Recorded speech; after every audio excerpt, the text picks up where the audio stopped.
Olá, boa noite. Como vai? Vai bem? Tomara que você esteja bem. Está começando aqui pela TV Pantanal, canal 22, Rede TV, uma emissora do Grupo Gazeta de Comunicação, programa Opinião. Sexta-feira, enfim, sextou, 23 de abril de 2021.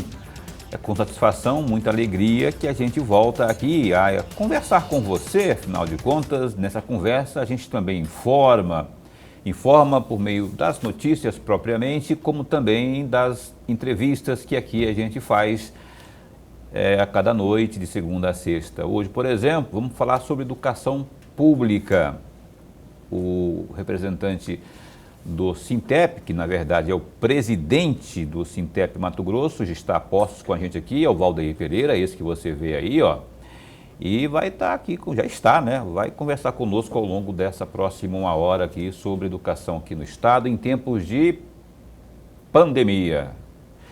Que chega a arrepia, porque afinal de contas tem coisas acontecendo aí que nos deixam de cabelo em pé, porque é uma surpresa, é um troço silencioso aí que, se você não tomar conta, não tomar cuidado, não ter parcimônia, prudência, ela te leva e é um caminho que pode ser sem volta.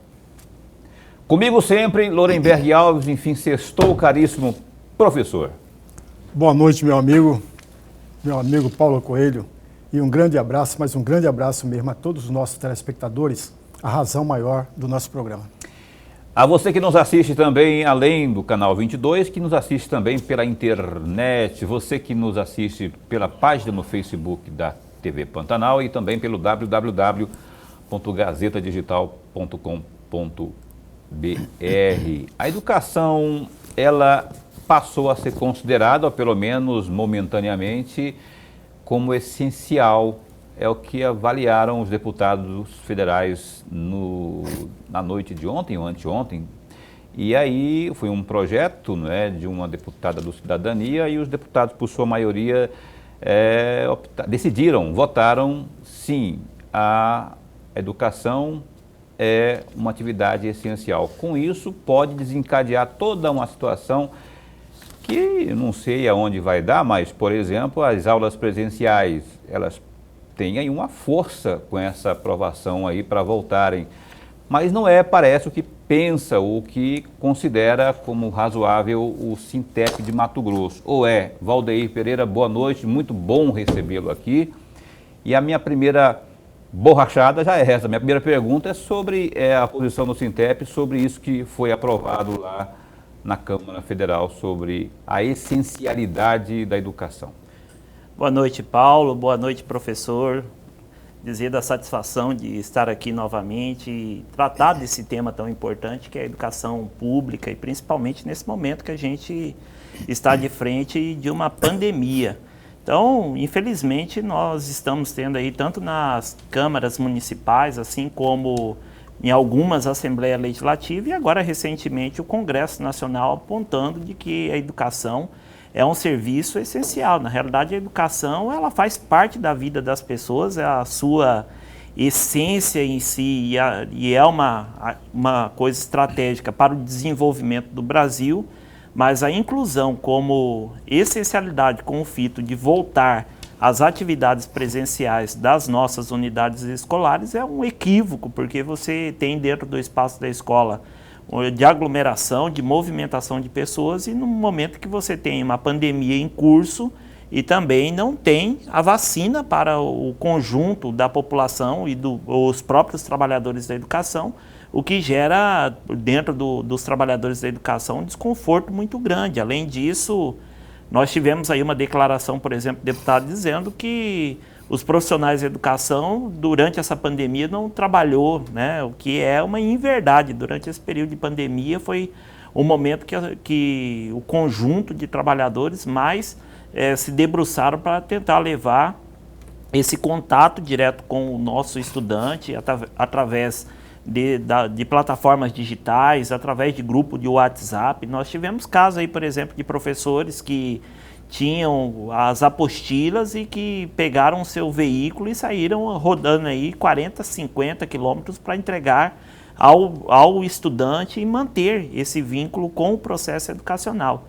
Agora, se a essencialidade da educação fosse para a gente ter, né, professor, aí a longo prazo, e Paulo, um investimento massivo no desenvolvimento da educação do Brasil, para a gente sair dessa mediocridade que nós temos hoje, que é sofrível para o professor, para os trabalhadores da educação, faz e desfaz, se desdobra dentro do espaço da escola, mas quando você precisa do aparato do governo, tanto federal, estadual e municipal, você tem um investimento pífio para fazer a diferença de algo que é tão importante no mundo inteiro. Os países que se desenvolveram porque num determinado momento da história tomaram uma decisão política de investir massivamente na educação. Quando você fala que os deputados, que os professores, os digníssimos professores do estado de Mato Grosso se debruçaram nessa pandemia para levar o ensino aos estudantes, está dizendo que isso ocorreu de forma virtual, remota, não é? E aí, por conta das apostilas, tiveram que se desdobrar também, levando essas apostilas às localidades mais longínquas. Isso, nós tivemos, é caso pontual, mas nós tivemos essa realidade dos professores que ficaram incomodados, porque o estudante mora, né, em local que não tem acesso à internet, não tem linha de ônibus, então quis fazer esse contato direto com o nosso estudante para dizer, espera aí que você tem pelo menos a escola, a pandemia, a gente está aqui preocupado com você. Lourenberg, chega mais. Presidente, antes de mais nada, registrar aqui a nossa alegria, o nosso prazer e honra de tê-lo aqui. Eu sempre digo que falar sobre a educação escolarizada deveríamos falar a todo instante e a todo momento. Mas, infelizmente, nós estamos num momento muito peculiar, diferente. Em razão disso, presidente, eu gostaria muito de trazer um trecho da fala do senhor. No dia 14 de abril, de acordo com o site da capital, o senhor teria dito que o retorno das aulas só deve ocorrer após a imunização dos alunos, até para não venhamos a ter uma proliferação da doença entre alunos e alunas não vacinadas. Eu tenho 3 perguntas para fazer. A primeira delas, o senhor disse isso de fato. A segunda questão, se o disse, essa posição do Sintep, que não é apenas do senhor, mas é do Sintep, do conjunto de professores, não bate contra a vontade de uma parcela significativa dos pais e alunos. E uma terceira e última, o Sintep apresentou, em algum momento, para os governos, tanto municipal como estadual, um programa, um projeto para a vacinação da comunidade escolar, presidente? Então, essa questão que nós fizemos essa declaração e reafirmamos que o ambiente da escola só é possível você retornar com segurança com a vacina para todos. Agora, o que teve alguns lugares que criou alguma polêmica em relação a isso? Nós não estamos dizendo, assim, daqueles que não estão no grupo para serem vacinados, que você vai incluí-los e serão vacinados, que é o caso, por exemplo, hoje nas 2 vacinas que nós temos disponível aqui no Brasil, nenhuma delas está prevista a vacinação para menores de 18 anos.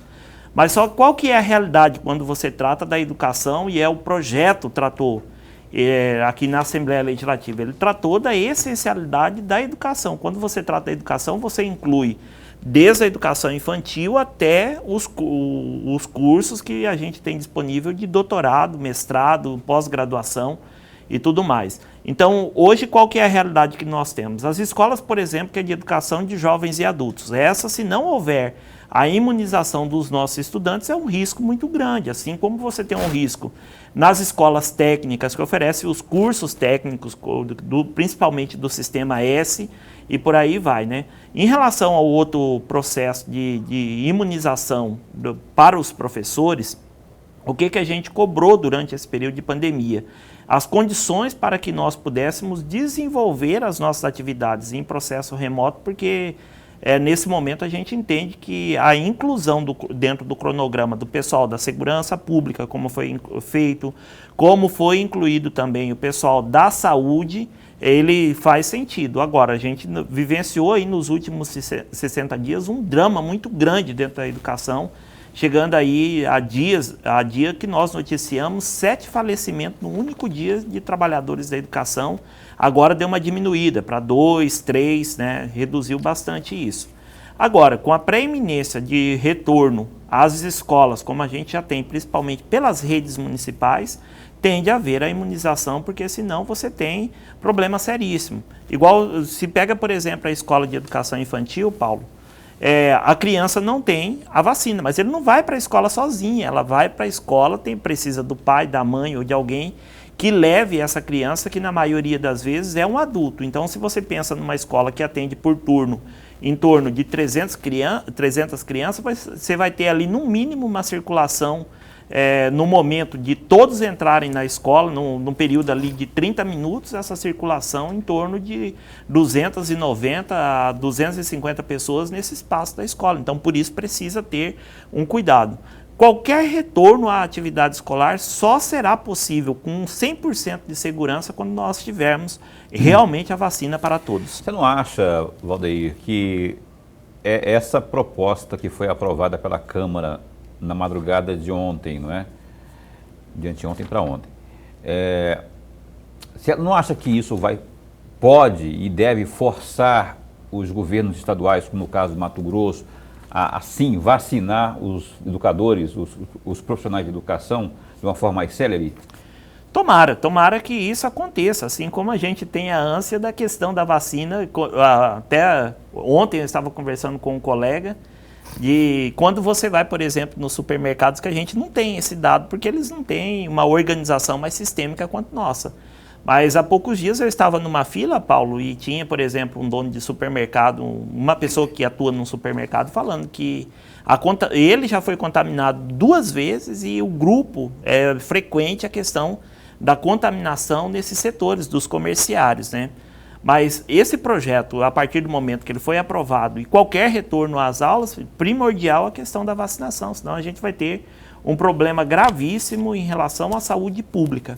Eu concordo. Agora, eu concordo também que essa prioridade que lá estão, eu não lembro exatamente quem são os deputados, eu lembro que a Janaína é uma, eu lembro que o Allan Kardec é outro, alguns deputados aí enfatizando a necessidade de priorizar os educadores, os profissionais da educação.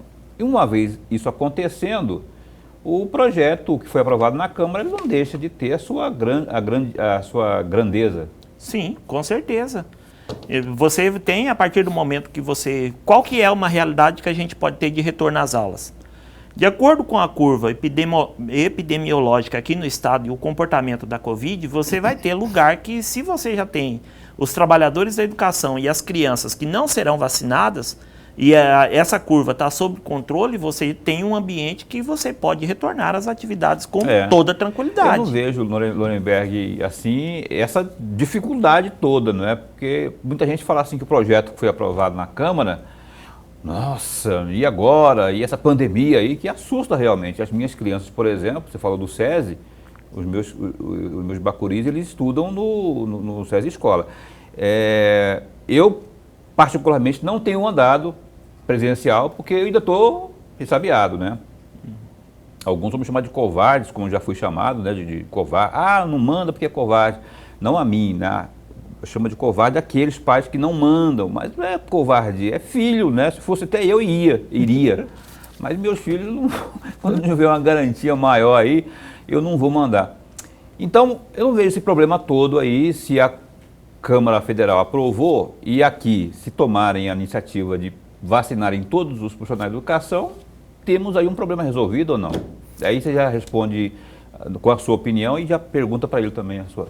Paulo, você não deixa de ter razão, mas é preciso sempre um cuidado.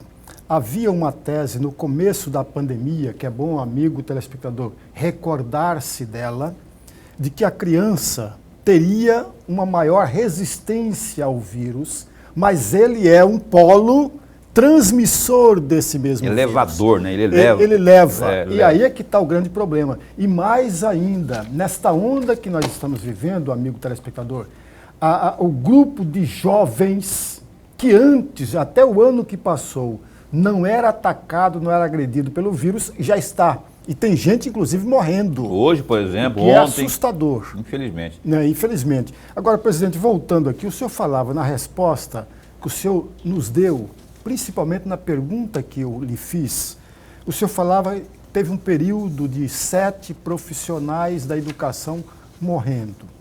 E aí eu tenho um dado da próprio site da Confederação Nacional dos Educadores, no dia 13 de abril, nesse site, do dia 13 de abril, entre janeiro e abril, levando em consideração o dia 13 de abril, evidentemente, neste período faleceram pelo Covid 65 profissionais da educação.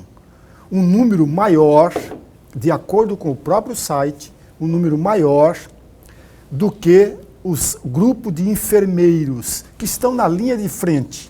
No mesmo período, de acordo com o próprio site, presidente, morreram 51 enfermeiros. Portanto, um número maior de profissionais da educação. E aí eu gostaria muito da reflexão do senhor. O número, eu não gostaria nunca de fazer essa pergunta, mas sou obrigado a fazê-la.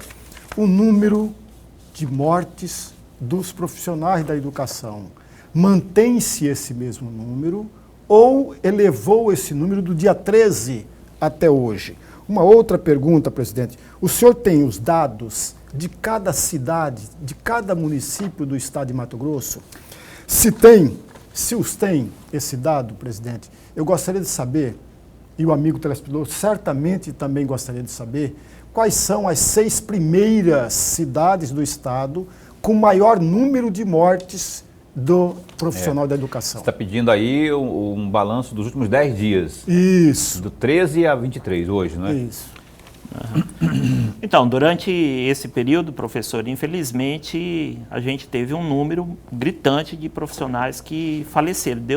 Na última semana para cá, a gente teve uma reduziu um pouco, mas a gente teve dia que... Teve 5 um dia, né? Teve um dia que teve 5. Teve dia que teve 7. 7 mortes num único dia. Teve um final de semana, no domingo, que foi 5. Então, assim, a gente ficou alarmado com a quantidade de pessoas que faleceram, que atuam na educação. Nós não temos o dado quantificado por município. Eu não tenho ele agora, mas a gente tem esse dado posteriormente, podemos passar para o senhor do levantamento, para o telespectador, inclusive para esse serviço de utilidade, mas aonde concentra maiores mortes de professores? Cuiabá, Várzea Grande. A gente tem no interior, nós tivemos aí na região de Peixoto, Matupá, nós tivemos um número significativo de trabalhadores, porque é necessário fazer esse comparativo da população e da quantidade de pessoas que morrem. Então, é um número que a gente fica, a cada momento, chega no final do dia, que a gente tem um release das notícias que foram postadas e a gente recebe a quantidade de nota de falecimento no Sintep, a gente fica horrorizado. Então, é algo que a gente fica muito entristecido e a gente espera que agora dê uma certa estabilizada com essa possibilidade da vacina que o governo solicitou, na realidade, né? O que ele disse aí para a mídia, que muitos disseram que está incluso. Não, ele fez uma solicitação, até agora não há uma resposta do Conselho se está autorizado ou não. Se está, nós ainda não conhecemos essa resolução por parte do Conselho. A estimativa de trabalhadores da educação aqui no estado é algo em torno de 120 mil pessoas que trabalham na educação, desde o SESI, na educação pública, privada e o ensino superior. Então, uma reserva de 10% de vacina para dar conta, a gente precisaria que chegasse aqui no estado de Mato Grosso algo em torno de 2.400.000 doses. Então, é algo que, quando a gente olha para a quantidade que chegou e como que está chegando, essa semana, infelizmente, noticiada aí muito que houve um atraso nessa questão da produção e na distribuição de vacinas, a gente, até o meio do ano, a gente não visualiza esses 120 mil trabalhadores da educação com a agulha no braço e ainda a segunda dose, o período ainda pós a segunda dose, para se dizer que está mais tranquilo em relação à possibilidade de contaminação da Covid. Muito bem, esse é o Valdeir Pereira, presidente do Sintep Mato Grosso, que está ao vivo conosco. Você tem alguma pergunta na área da educação? Você é professor ou é um servidor da educação no estado? Tem alguma pergunta, alguma dúvida? Aproveite, você pode mandar a sua dúvida ou pergunta via WhatsApp. 99932-2529 é o número que aparece aí no rodapé da sua TV. O Opinião dá um tempinho só e volta já já aqui com você. A gente volta aqui ao vivo com o programa Opinião na TV Pantanal e estamos hoje entrevistando o Valdeir Pereira, que é presidente do Sintep, Sindicato dos Profissionais da Educação aqui de Mato Grosso. O Valdeir já começou a responder as principais perguntas, não é, no primeiro bloco, e vai continuar, mas antes eu quero destacar o que há de mais importante nesse momento no www.gazetadigital.com.br. Confira comigo aí, ó. A pandemia, rapaz, não há de ver que as notícias continuam não sendo boas, deu uma amenizada, mas continuam preocupantes. Jovem de 24 anos e mais 54 pessoas morrem de Covid-19 em 24 horas.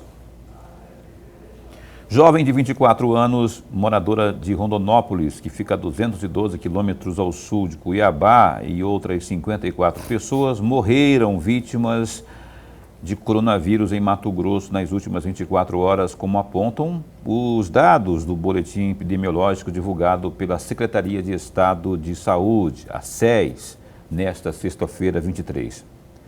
Conforme a Secretaria, Mato Grosso contabiliza mais de 351.500 contágios pelo vírus, dos quais 1.864 foram registrados neste novo boletim. Além disso, o Estado notificou mais de 9.400 mortes pela doença. Do total de contágios, em mais de 330 mil ocorrências, as pessoas infectadas já se recuperaram. Contudo, outras 10.200 seguem em isolamento domiciliar. Hoje, a taxa de ocupação das unidades de terapia intensiva é de 93%. O valor se manteve em constante, mesmo após a fila de espera para UTIs ter sido zerada na quinta-feira. É que ela foi zerada recentemente, né? Eu acho que nos próximos dias aí a gente vai cair um pouco mais esse índice aí nas UTIs. Tomara que seja uma queda livre. Mais um destaque aí do Gazeta Digital. Cuiabá ganha centro de vacinação na Assembleia Legislativa. Veja todos os polos. Novo polo de vacinação contra a Covid-19 foi inaugurado na tarde desta sexta-feira em Cuiabá. O centro de imunização funcionará no Teatro Zulmira Canavarros, em anexo à Assembleia Legislativa de Mato Grosso. Com a implantação do novo polo, Cuiabá passa a contar com 5 unidades. Os demais centros de imunização estão localizados no Centro de Eventos do Pantanal, no Sesc Balneário, o SESI Papa, e na Universidade Federal de Mato Grosso. O novo polo foi inaugurado pela Assembleia por meio do presidente da Casa, deputado Max Russi, do PSB, em parceria com a Prefeitura de Cuiabá. Conforme o parlamentar, a expectativa gira em torno de o espaço poder funcionar também no período noturno, como é feito em Várzea Grande. Para quem tinha apenas 2 pontos do Lorenberg, agora temos 5, né? Ainda é muito pouco. A gente vai ressaltar aqui a importância desse novo ponto aí. Eu parabenizo aí a Prefeitura e a Assembleia pela iniciativa. Se eu fizer uma comparação com Campo Grande, como eu falei ontem aqui, nós falamos aqui ontem, ainda é bem pequeno, né? Muito. E não é só comparar com Campo Grande. Isso, Campo Grande é uma situação à parte.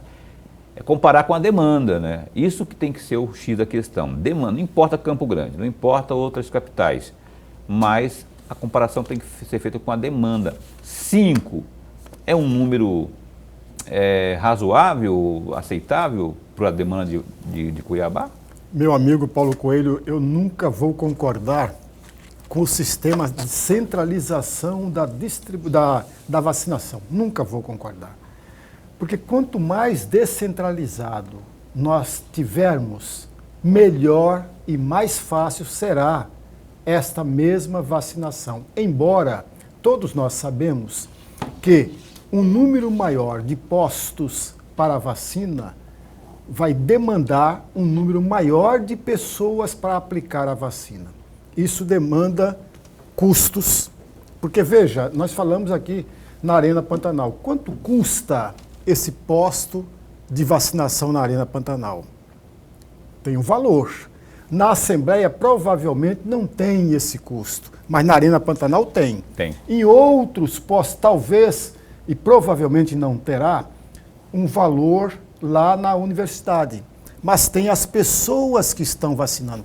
Tudo tem um custo, mas mesmo assim, meu amigo Paulo Coelho, presidente e amigo telespectador, a prefeitura deveria trabalhar com a programação para aumentar esse número de postos. Eu não tenho a menor dúvida disso. Qualquer investimento, mesmo que tenha que pagar, alugar, enfim, vale a pena, porque afinal de contas são vidas que estão sendo...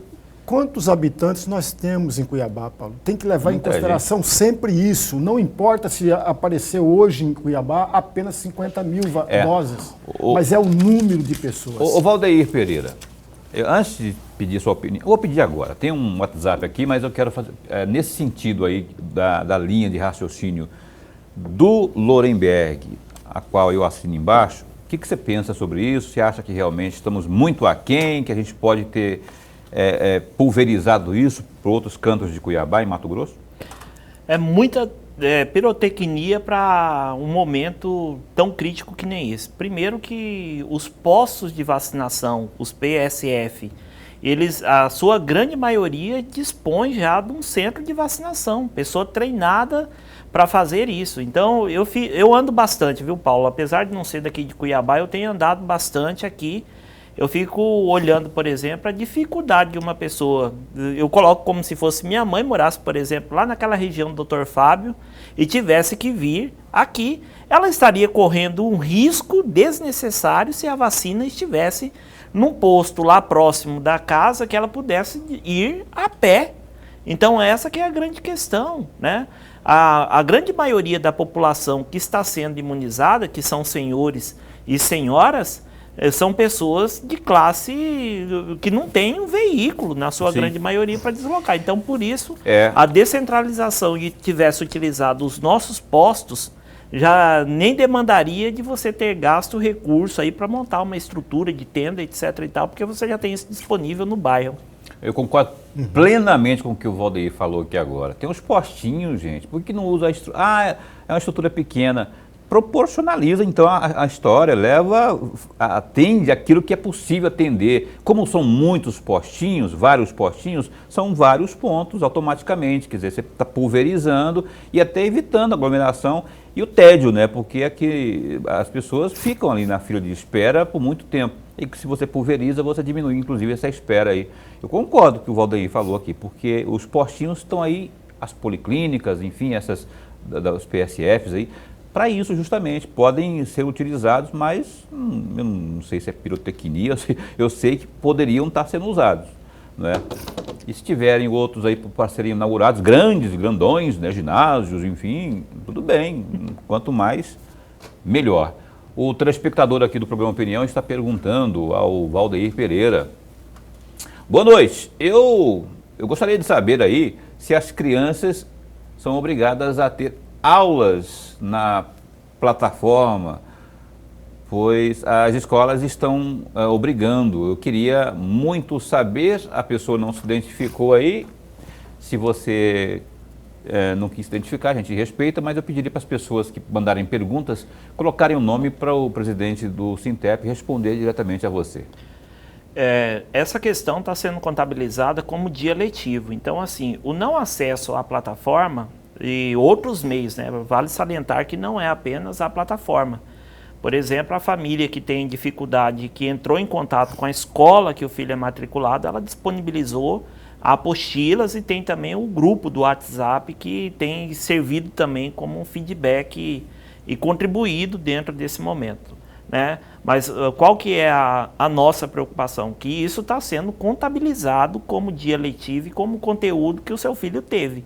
Se não acessou, vai ser contabilizado algo que ele não teve acesso e depois ele vai ter o prejuízo à frente. Então, eu recomendo que busque a escola, se for a dificuldade do acesso à plataforma, se tem essa dificuldade, que solicite a apostila para que o seu filho possa fazer a atividade dele em casa. Nuremberg. Presidente, eu vou tocar num ponto aqui, num item. De acordo com o jornal A Gazeta, do dia 17 de abril, o governador do estado, Mauro Mendes, deu uma entrevista na rádio Jovem Pan, no dia 16 de abril. E naquela oportunidade, o governador do estado rebateu afirmações que o senhor teria feito, quando falava ou defendia a vacinação prioritária dos alunos, para a garantia de um retorno às aulas. O governador Mauro Mendes disse que isso é uma piada, entre aspas. E continua o governador, é fácil defender a vacinação nesse modelo, recebendo salário para cuidar de sindicato. É um desrespeito, finaliza o governador. Eu gostaria muito de ouvir um comentário do senhor a respeito desta fala, desses trechos que eu destaquei. Primeiramente, que o governador do estado de Mato Grosso foi totalmente desrespeitoso e não usou nada, usou outros termos, inclusive nada republicano de um governador do estado de Mato Grosso. Infelizmente, aqui a gente, desde dezembro do ano passado, a gente vem solicitando reuniões periódicas com o governo, sequer apresenta um calendário para que nós pudéssemos discutir esse momento de pandemia. Agora eu digo com muita tranquilidade, eu coloco a minha cabeça no travesseiro e durmo tranquilo naquilo que nós estamos fazendo a defesa, que é a vida, ao contrário das ações que o governador do estado de Mato Grosso desenvolveu ao longo desse período, que colocou muita gente em risco, inclusive pela falta de atenção do estado de Mato Grosso para pessoas que estão passando fome nesse momento, e o estado de Mato Grosso gasta 8 milhões para comprar uma aeronave para ficar sobrevoando por cima da casa de muitos que estão com a geladeira que sequer talvez tenha água para beber. Olha só, você pode mandar sua pergunta também, tá aí na tela, 99982-2529. Participe conosco, mande sua pergunta aqui para o Valdeir Pereira, que é o presidente do Sintep. Estamos falando aqui da educação no estado, educação pública em tempos de pandemia. Ô Valdeir, num passado não muito distante, salvo engano, em 2020, houve uma proposta aprovada pela Assembleia, essa proposta tratava de um voucher para os profissionais da educação, não é? Ela foi aprovada lá, depois parece que o governo vetou, depois voltou para lá, derrubou o veto, depois voltou para lá, e eu quero saber, por fim, o que virou disso aí? Vocês, os educadores, estão recebendo esse voucher? Não, nunca ninguém recebeu um centavo sequer dessa lei que foi aprovada e que está em vigência aqui no estado de Mato Grosso, porque o governo nunca regulamentou. E na época ele tratou isso daí como uma piada, né? Até foi irônico com a própria Assembleia Legislativa quando fez essa tramitação e vetou esse projeto. Até hoje ninguém recebeu nada, Paulo. Então foram praticamente 6 meses que os trabalhadores da educação, muitos vivenciaram um momento crítico, sem perspectiva, porque o estado de Mato Grosso simplesmente parou o ano letivo e não contratou, e muita gente não recebeu nada disso. Ninguém recebeu, na realidade. Professor Nuremberg, tem que ser rapidinha para esse bloco ainda. Para esse bloco não pode deixar no bloco. Podemos deixar, mas você pode... não, eu vou fazer o seguinte então, o que eu faço aqui, Caroline? Eu chamo o intervalo comercial agora? Tem WhatsApp? Ela me falou, só que eu esqueci. A voz do além está me falando aqui que tem um WhatsApp aqui, olha só. Boa noite, eu sou professora. Os professores que morreram estavam dando aula presencial? Ela não se identificou, mas professora, obrigado aí pela sua participação. Nós tínhamos a situação de que esses trabalhadores estavam se deslocando da sua casa para dentro das escolas. Então, diferente do que nós tínhamos no ano passado, que todo mundo trabalhou remotamente da sua casa, esse ano nós tivemos realidade. E alguns municípios que retornaram com as aulas presenciais e que teve professores que faleceu. Então, agora chegou o momento que o telespectador precisa compreender que está aí, a gente já não sabe mais onde está a Covid. Talvez eu estou aqui dialogando com vocês, eu possa estar transmitindo para vocês, ou também receber, ou ali fora, pegar um carro, qualquer coisa, porque assim, a gente chegou no momento, Paulo e professor, que a gente não tem mais o controle, não sabe mais onde está. Agora, quem fez essa pergunta possivelmente acompanhou que aqui no estado de Mato Grosso a gente vivenciou aí praticamente 60 dias, muito difícil. Há pouco a notícia aí de que ainda continua em alta, UTIs que vieram agora recentemente a ter essa disponibilidade. Então é uma situação que, infelizmente, para a questão da Covid, quanto menos a população se movimentar e não ter essa necessidade de deslocamento, e tem um outro fator que também pode ser atribuído, né? Que em alguns casos essas apostilas que os alunos entregavam, os professores pegavam elas lá na escola para fazer a correção. E a gente que é professor, a gente tem esse hábito, né? Quando chega uma atividade do nosso aluno, para a gente já corrigir, para saber como que foi o desenvolvimento dele. Então, infelizmente, a gente, mesmo com a atividade remota, a gente teve as diversas realidades e que, infelizmente, muita gente foi contaminada. E como muitos trabalhadores faz parte também de um grupo de risco significativo, aí, infelizmente, acabaram perdendo a guerra para essa doença terrível. Infelizmente. Olha só, a opinião dá um tempinho para mais um break comercial e a gente retoma a entrevista com Valdeir Pereira ao vivo no programa desta noite. É um instante só, aguenta aí. Muito bem, cá estamos de volta. Estamos ao vivo nessa sextona, né? Sexta-feira maravilhosa. Deixa eu ver aqui se eu já li isso aqui, Acho que eu não li, afinal de contas. Eu não li a sua mente ainda, Lorenberg, porque você tem uma pergunta para fazer aí para o digníssimo Valdeir. Não fez no bloco anterior porque queria fazer na abertura deste. Então esteja bem à vontade. Presidente, ainda naquele site que eu citei agora há pouco, da Confederação Nacional dos Trabalhadores em Educação, na mesma data, no dia 13 de abril, tem um trecho de uma fala do senhor que eu gostaria de ler para um comentário a respeito. Entre aspas, a inoperância dos governos está se refletindo no aumento das mortes. As pessoas estão buscando formas de ganhar a vida e se arriscam, muitas vezes sem perceber. Fecham aspas. Eu gostaria muito de um comentário do senhor, aliado a uma pergunta. O senhor falou isso no dia 13 de abril. O senhor repetiria as mesmas palavras, a mesma frase, hoje, se fosse obrigado a dizê-las? 10 dias depois? Repetiria. Repetiria porque durante esse período nosso de pandemia, o que mais nós tivemos aí foi a inoperância por parte dos governos, tanto governos municipais, governos estaduais e também do próprio governo federal, na tratativa da pandemia e do cuidado com a grande maioria da população e dos próprios trabalhadores da educação. Então, hoje, você olhar para todo esse processo de pandemia nosso, ele deixa uma aprendizagem muito grande. Primeiro, que nesse momento há muita gente passando muitas dificuldades, muitos trabalhadores da educação que estão desempregados e que estão se desdobrando do jeito que conseguem para conseguir minimamente levar a questão da alimentação para dentro de casa, e essa ação pela instabilidade, pelas incertezas que deixa também o trabalhador estar se desdobrando lá na ponta. Aí ele olha para a política do governo e diz bem assim, ó, você vai ter que retornar para a escola. Ele olha e não tem vacina.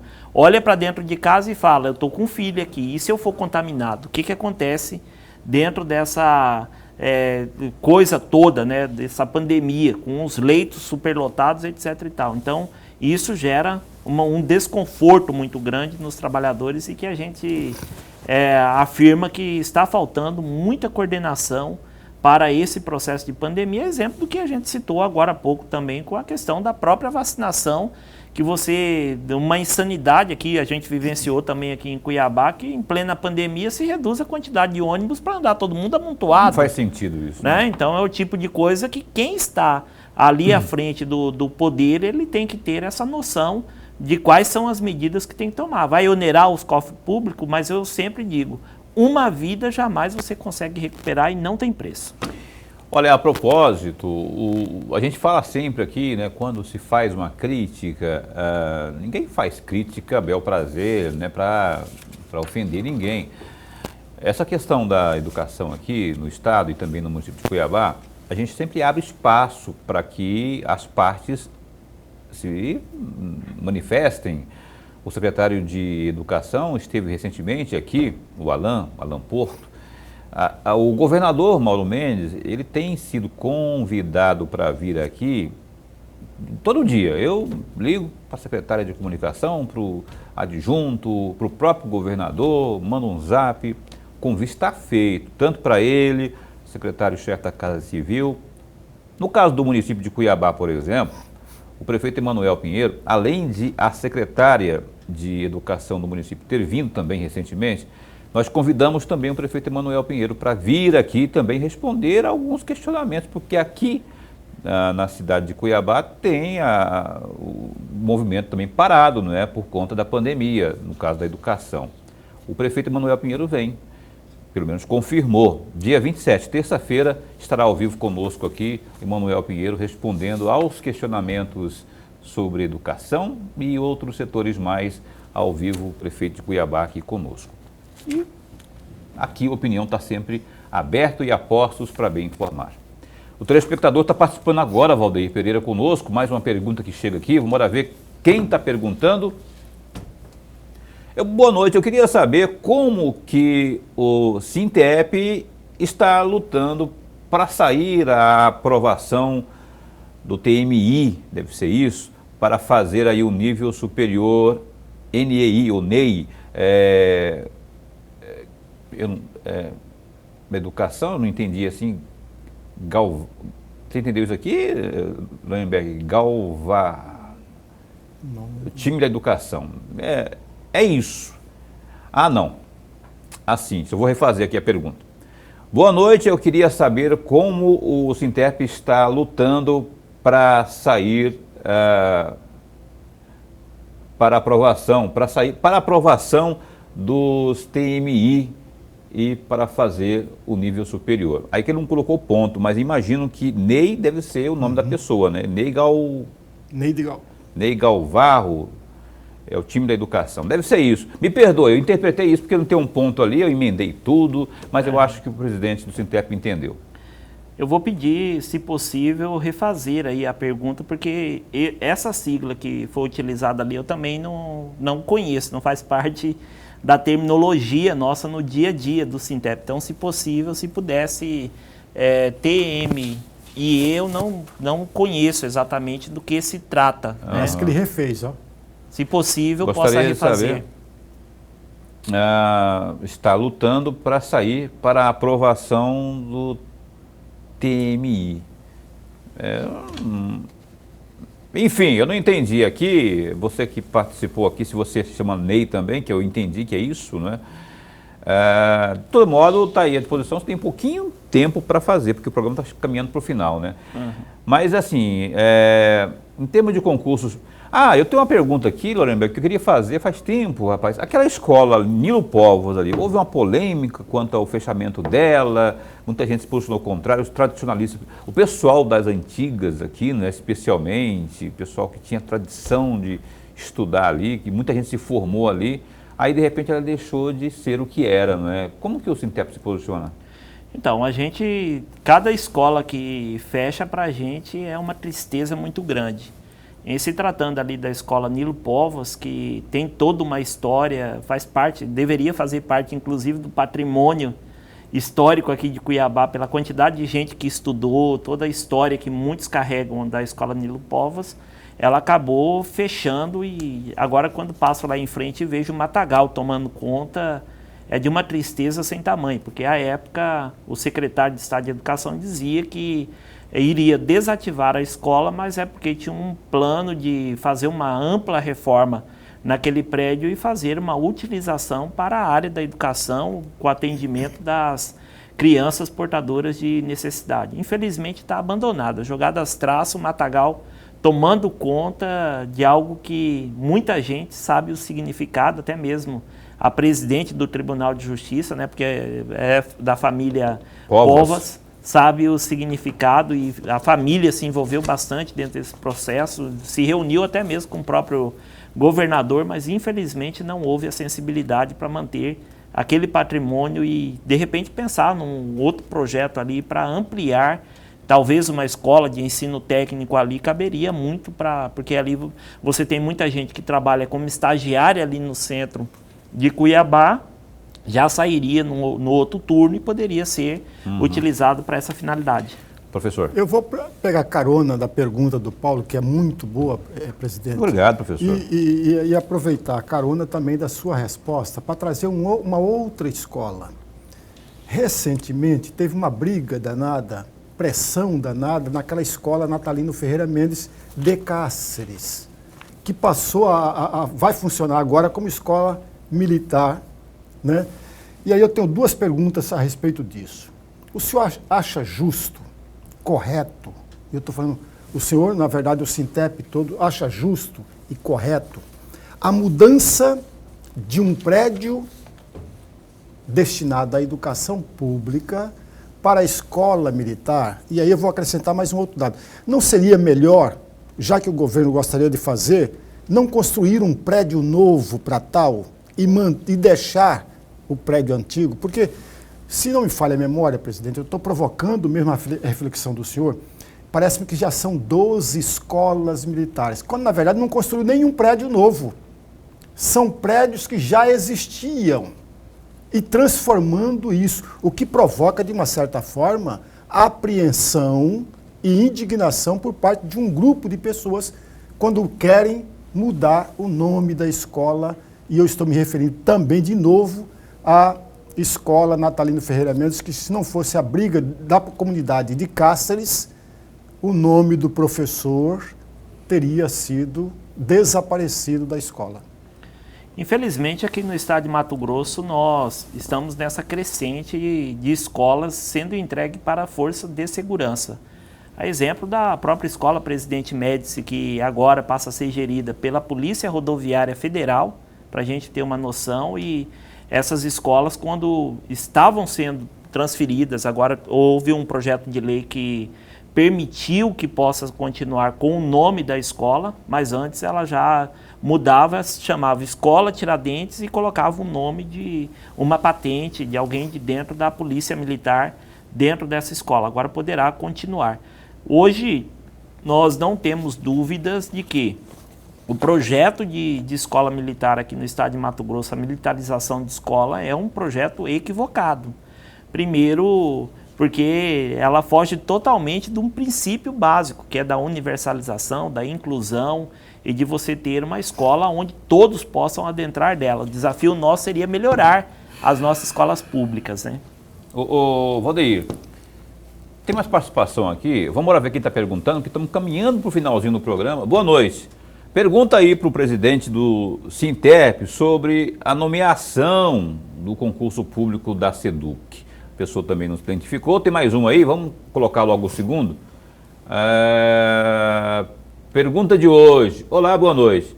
Eu gostaria de saber quais as medidas o Sintep Mato Grosso vai adotar para modernizar o trabalho administrativo nas escolas, tendo em vista a aprovação recente aí no Senado para disponibilizar serviços públicos online ao cidadão. Obrigado. Aí sim, o Eduardo Cuiabá, 2 perguntas. Você tem 3 minutos para respondê-las. Ok, em relação à questão do concurso público, nós estamos já há tempo encaminhando para o governo do estado a continuidade.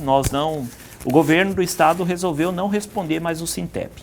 Desde dezembro não responde nenhum ofício que trata dessas questões mais da categoria.